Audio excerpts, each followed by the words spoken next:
Welcome back to Kit Plays Everyone. Once again, we're playing Best Served Cold, and playing the part of everyone is me, Kit Belroy. When we last left off, we're trying to get more information out of the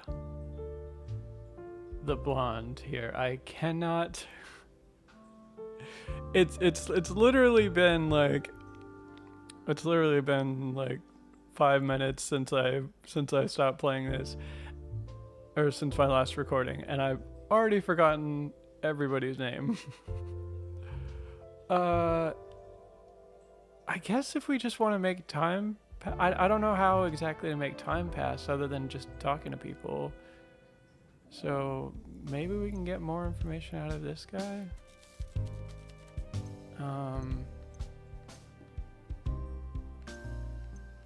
He doesn't have anything more to say.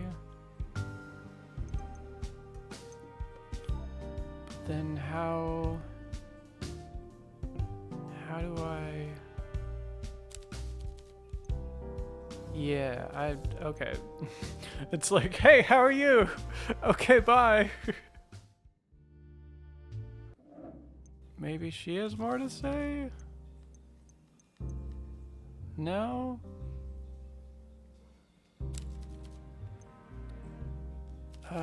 Yeah, I got other matters to attend to. Or maybe we can show her a clue? Can we... Can we present that to her? Okay, so she confirms that she's been there. But wait, no, why is she immediately changing the subject? Okay, so there's definitely something going on that she doesn't want to tell me. But alright, you're welcome. Damn it. I don't know what else I could have.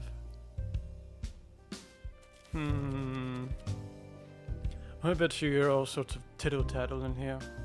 What's the subject of the day? Let's try... Yeah, he's also one of the people that frequented. Sure, I visited. If I don't get home, my mother will knock me out soon. Bye. Why does everybody keep leaving? That's... God damn it. Evening. Let's catch up on all the gossip.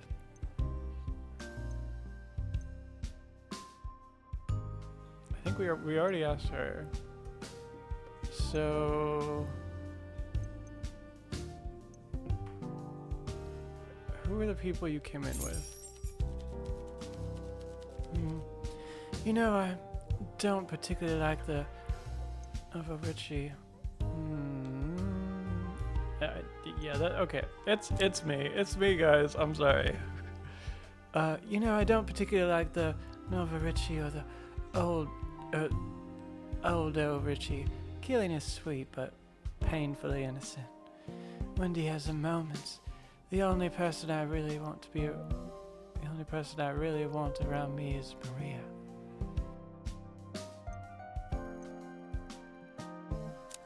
Then why do you socialize with them? 'Cause they're useful. The wealthy don't see us as people. We're tools, so I've sort of adopted that mindset. But you're rich. You're not getting it. I was born poor. The stain stays with you. For Killian, he was born middle class, so he's closer to home. I might be wealthy now, but I didn't come into money through gem mining or property or an aristocratic aunt. Gambling. My father has money now, but all that means is that he has more to lose, and gamblers always lose in the end. If I don't ingratiate myself with these people, maybe even shack up with one of them, I'll have nothing again. I'll be nothing to them. To the grand scheme, I'm a blip, a momentary, fleeting thing in those people's lives. I've got to hook them in, get them invested, and eventually marry one if I want to keep this lifestyle. I just wish I could, I don't know, trust them a bit more. Some of them are decent, I think, but I don't know. I know where it comes from, and I know I won't go back. This has to be my focus. That's quite the plan. I'm a chess player. Planning ahead is what I do. Still, it seems a bit cynical. You mean pragmatic. Seeing how quickly people change, the way they treated me the moment I got money left me a little jaded, I suppose. On good days, I think my new friends aren't like that. They're better than that. Wendy and Killian might have more to them than I admit, but I still don't fully trust them. Yet. Wait, is that the time? I should get going. See you later.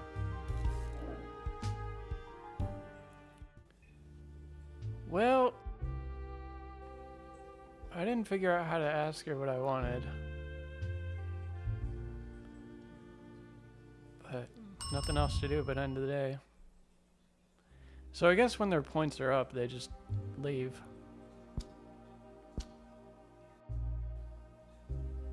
Oh boy. Well.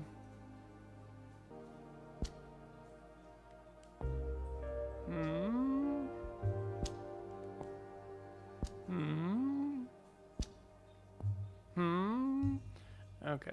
Well, we only got one clue, but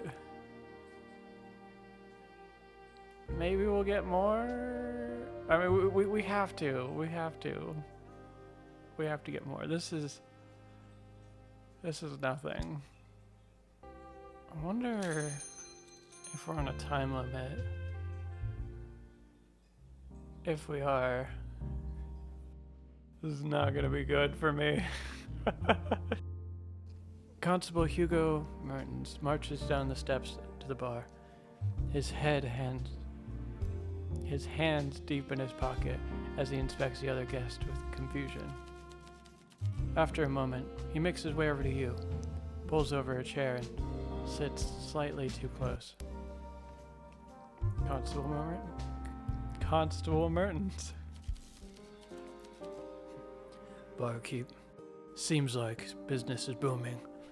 I never thought a life of crime would be this social for you. This is my job. Oh, that's not... I don't remember the voice we picked for him, so yeah, this is his new voice. These patrons could pass for respectable. Maybe they are. They're good people, mostly. Yes, well, I just wanted to check how much you know about these supposed good people. Someone on the street knew her. Use that knowledge to your benefit. If you have anything worth sharing with me, I'll be staying here for a while.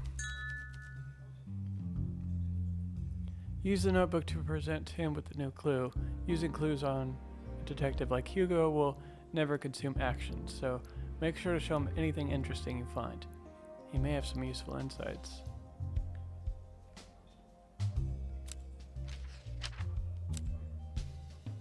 Now select the potential patron clue to see what he has to say about it. I was gonna do that, yes. Here you go. So Alina Dragos, Killian Duran, and Elliot Lynn all frequented the last drop around the time before Natalia Reed was murdered. And you say you got this information from Peter Wagner. Mr. Wagner is well known around multiple police stations throughout Bukavi, and the only reason he knew all this was because he was present at the time as well. So, Let's add him to our little list of suspects, shall we? What happens now? Now that I know I'm not wasting my time with you, the next step would be figuring out which one of these four might be our killer. Hugo pulls out 2 photographs from his coat and hands them over. The first one shows an ornate, decorated lighter lying on the pavement, and the second shows a nasty-looking syringe. It is empty, and small bits of blood can be seen around the needle. These 2 items were found at the crime scene. Check around and see what they mean to our suspect. Any more questions? About the syringe.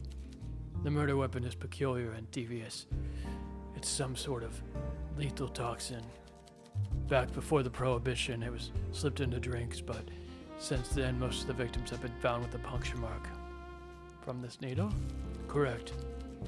We tried to see if it's a special type that was used, but unfortunately, this one is available at any pharmacy. Doesn't help that it's basically an industry standard for any medical profession in SAR either. Whatever the nature of the toxin, it wasn't fast. Perhaps the killer wants to watch the victims suffer a bit before they die. The victims each had different puncture wounds, arms, legs, but in this case, it was the back of the neck, so the perpetrator attacked from the rear. The tests that we have run so far are currently inconclusive. Damn it. If this was back in Belgium, I'd know how to find better toxologists. Do you know any toxins that have these effects? Many simple chemicals can be lethal when injected. This perpetrator has chosen a cruel implicate to achieve this goals. I'm making the apprehension of this villain my sole mission. We have to stop him. Any more questions? About the lighter? It was close to the body and it's quite ornate. There's a pattern on it, metal flowers skirting the edges. I asked around a few tobacco shops and always got the same answer. This one is custom made. We might guess that the killer's a smoker. Only a few billion of those. Yes, that doesn't narrow the field too much. Any more questions? All's clear. Good.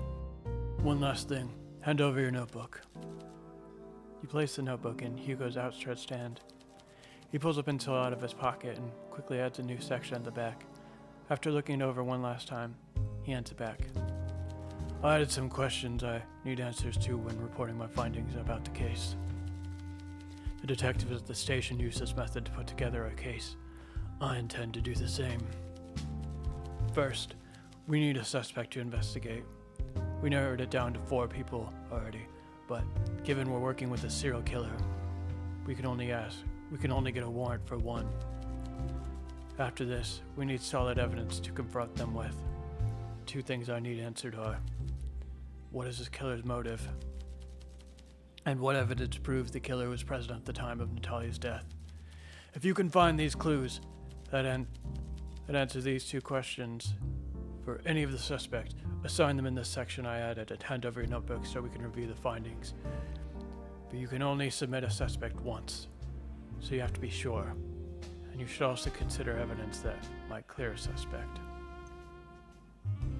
Will that be enough to convict them? On its own, no, but it's much easier to get a confession when you're presenting solid evidence. From there, it becomes a lot easier to arrest someone. Don't make me regret my choices here. I trust you with enough information to get me in an uncomfortable position. Let me down and I'll make sure things become very uncomfortable for you. Got it? Very well. Hugo has just added a brand new case tab to your notebook. Let's have a look. Okay. Yep. Yep. Nope. Oh, okay, it's that button. Okay. So... do we know what he likes? No.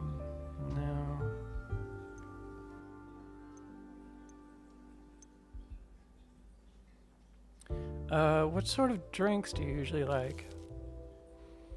Something with coffee, why? It's my job to know. I suppose it is. Do you memorize everyone's favorite drink? I try. Well, it's an admirable goal. Let's not get too chummy. If you want to scribble this in your notebook, I like anything with,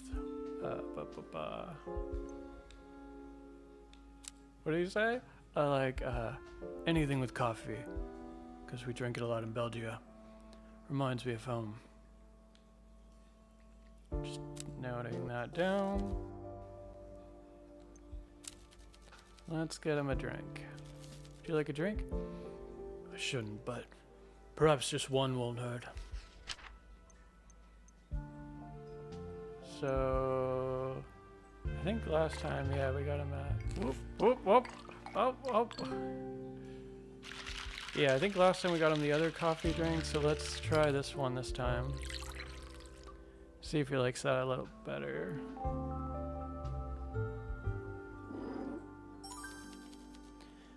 Not bad. Not bad at all. Very pleasant, actually.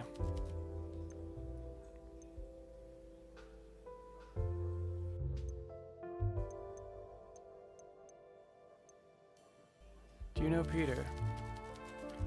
Peter has a storied history about the Bakavi police. You can usually count on him being on the wrong side of the law. We're working off the assumption that Peter moonlights as a henchman for bigger fish. Maybe even the Brugavoy's gang under Carla. Makes me wonder whether a boss like Carla could have had something to do with all this. But she's white collar and more interested in larceny and laundering than murder.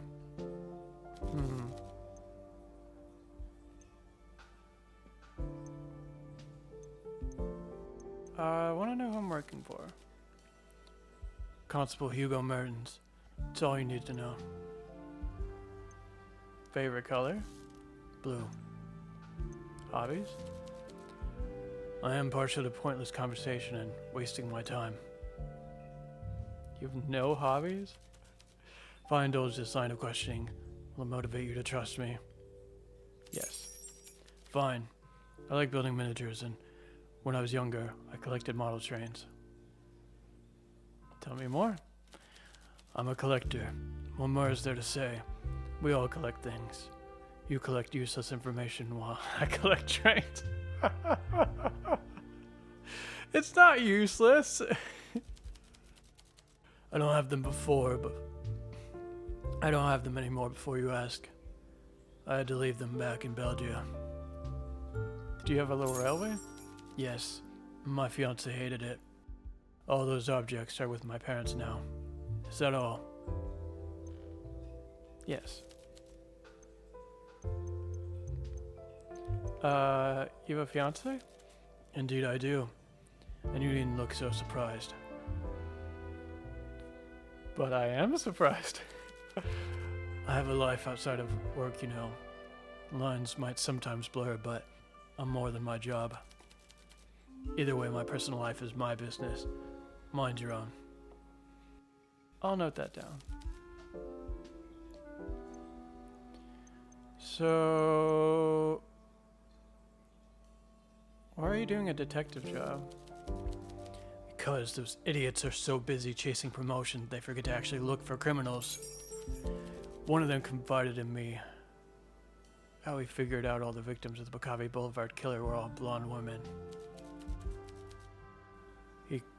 Oh, really? He condescendingly told me to keep that to myself and be a good constable. I can tolerate them being competitive, but not when there's human lives at stake. I didn't expect you to be so noble.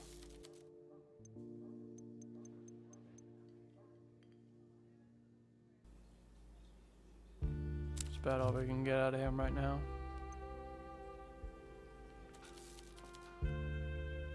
I have a bar to run.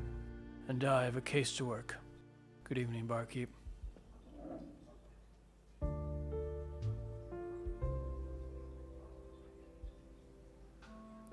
Our priest friend is back. Okay, see, I guess I thought that they were the same, but they're not. Who's this guy? Never seen him before. Everybody else is a returning patron.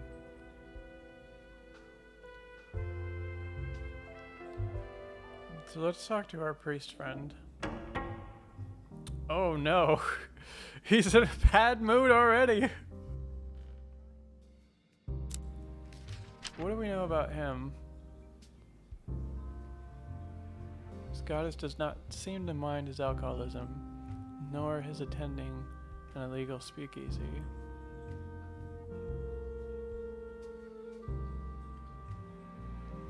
Martin. No. It was more like an Eeyore voice. Martin, Father Lacey. Please, share something happy with me. I need to talk to someone who's not confessing mortal sins.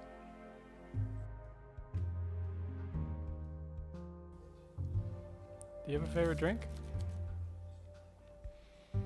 That's like choosing my favorite hymn. Too difficult. Surely something speaks to you tonight. He takes a deep breath and eyes the shelf like he is poisoned, and they hold the antidote. You hold the rim of glass like you are ready to serve. He taps his fingers along the bright wood of the bar top and clicks his tongue once. It would probably be the night count that you serve here. It has a bitter aftertaste that resonates with me. Any reason? Much of life is bitter. People as well embrace it, or might as well embrace it. Mix the bitterness in with other ingredients, which makes it palatable. Right. Let's get you that drink. Father makes me think of my vows, but priests are taught to us to abominate wine than to imbibe it. So I will choose the lesser sin.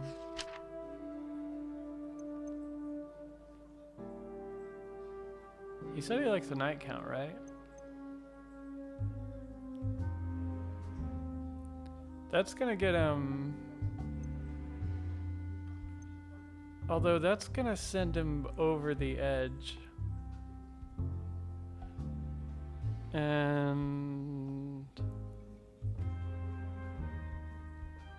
I would like to ask him some more questions. So, what else does he like that might not be as bitter, or that might not be as strong in alcohol?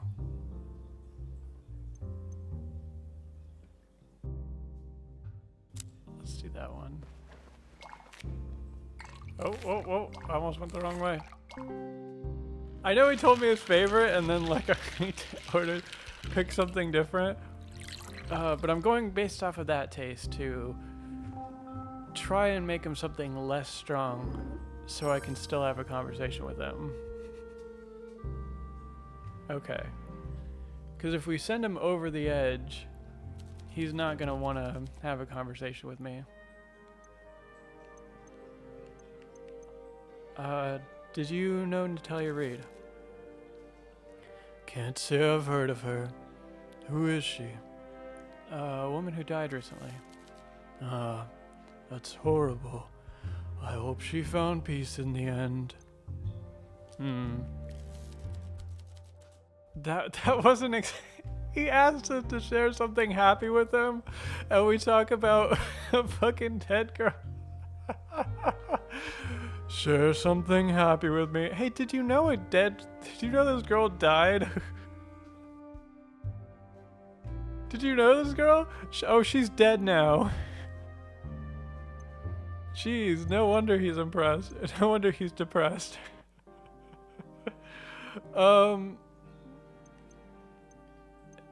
How you don't treat your faith as seriously as I expected.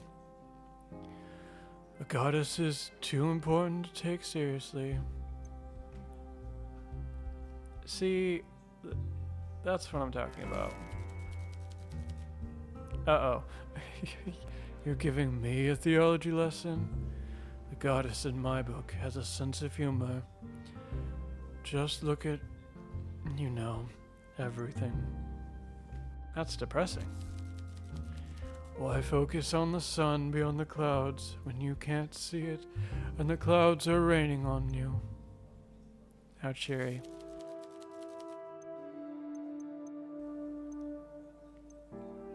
How do you know about this place? One of my congregation, Olivia revealed its existence during confession, and I thought, wait, I was not supposed to tell that. Please forget what I said. Oh. Okay. Forget what? Yes. Very good. Confession between a priest and the confessor, and the mother is. Oh, there's another one. There's another one there. Confession between the priest, the confessor, and the mother is sacred bond that should not be profaned. She burns away all sin. She does she? Indeed she does, but alcohol burns away my sorrows. So I need to reconcile that however I can. Faith is hard. Faith is hard. I agree. Though when I have a good drink, I imagine the angels can't judge me harshly for something that feels so good. Yeah, that's how that works.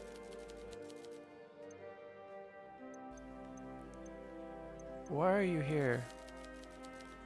I thought you'd like a customer. Clearly, I'm here to support a local business.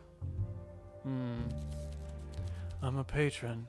The pious man needs libations as much as the Nullifidian. Yeah, these big words tripped me up last time too. Father Lacey seemed to be using verbosity as a shield against conversation. Whatever is left of his pride or composure is stopping him from confiding in a stranger. Okay. As much as I'd love to stay, I have an early morning sermon. Goodbye.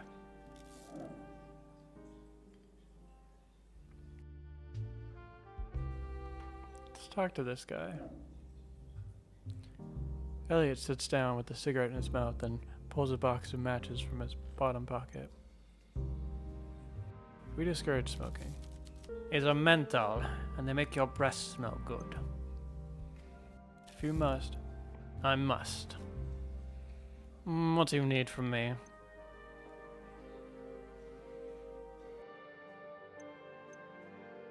What sort of drink do you like? A well-made one. Do I need to be more specific? I think you do. Yes, well, I suppose that's reasonable. You cannot expect a bartender to produce quality drinks without suitable direction. Exactly. Something minty with soda. I like to feel fresh and awake after a drink. Alcohol doesn't make you sleepy? I've developed my constitution till it no longer inhibits my focus. Alcohol sharpens my senses. Really? Indeed.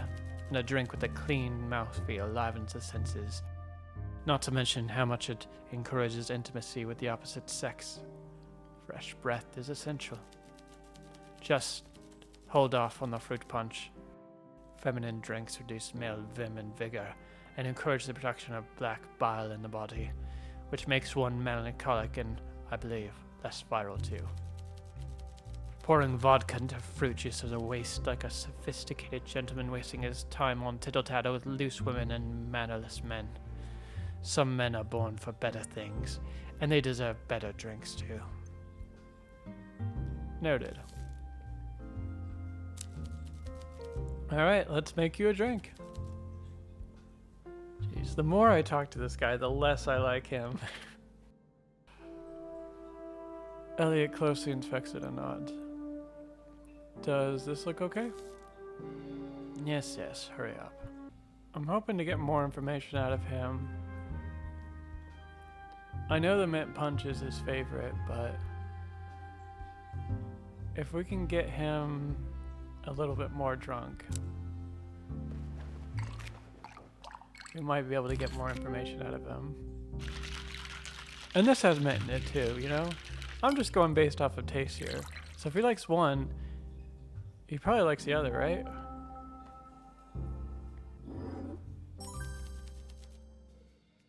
Not bad.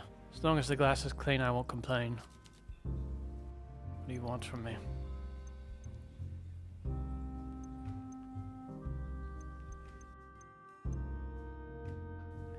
Alright, so we know that he smokes. And I'm pretty sure he likes blondes because he went after her too. Her being the other blonde in here. I don't remember anybody's name. But I'm definitely thinking he's the killer. And he was one of the he was one of the 4 people. So let's see.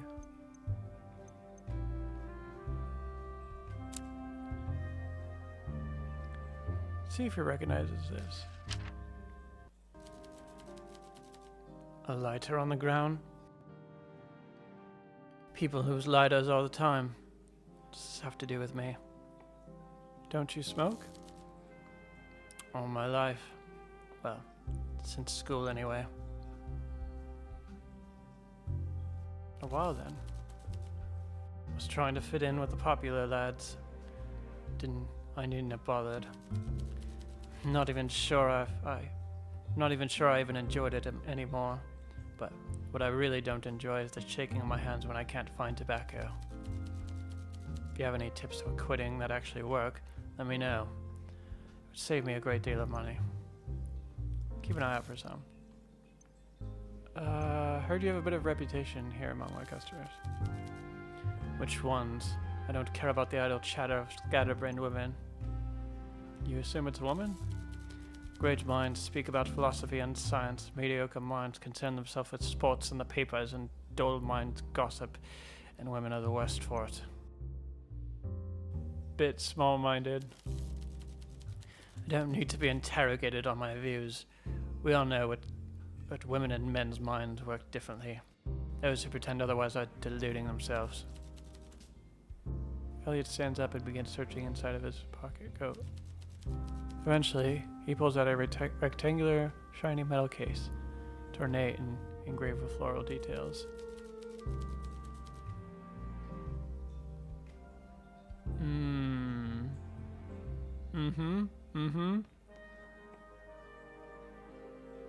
Oh my goodness, he is indeed.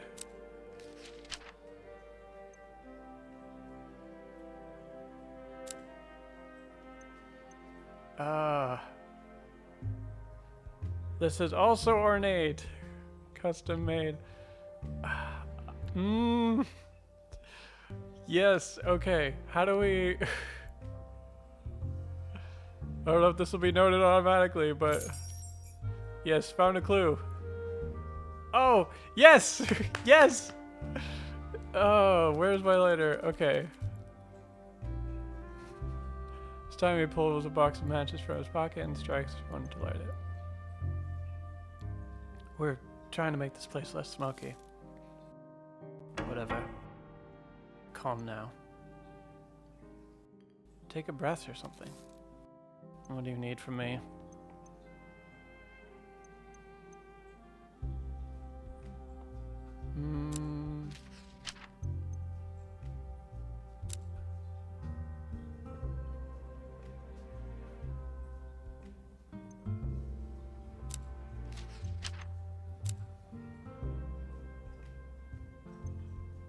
Why can I not present it again? Well, okay, I guess he already... See...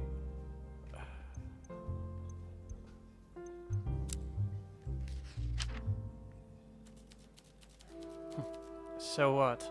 Told you about that, but I was drunk, rambling. Probably just lost it through a hole in my pocket. Got work tomorrow, so I'm going. See you. See ya.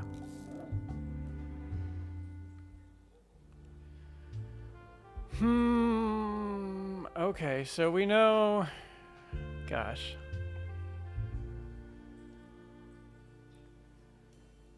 I'm pretty sure he did it. I'm like 90% sure, and he's the only person that we have any strong evidence on him. If you'd call that, I mean, it's something. It's more than we have on anybody else, and it's got to be him. It's got to be him. I don't know if he has an alibi, but dang it! I shouldn't have wasted that one on. I thought maybe if it was phrased correctly, he would tell me that he has a preference for blondes or something. Oh well. I suppose we'll figure this out next time. Well, as always, thanks for listening.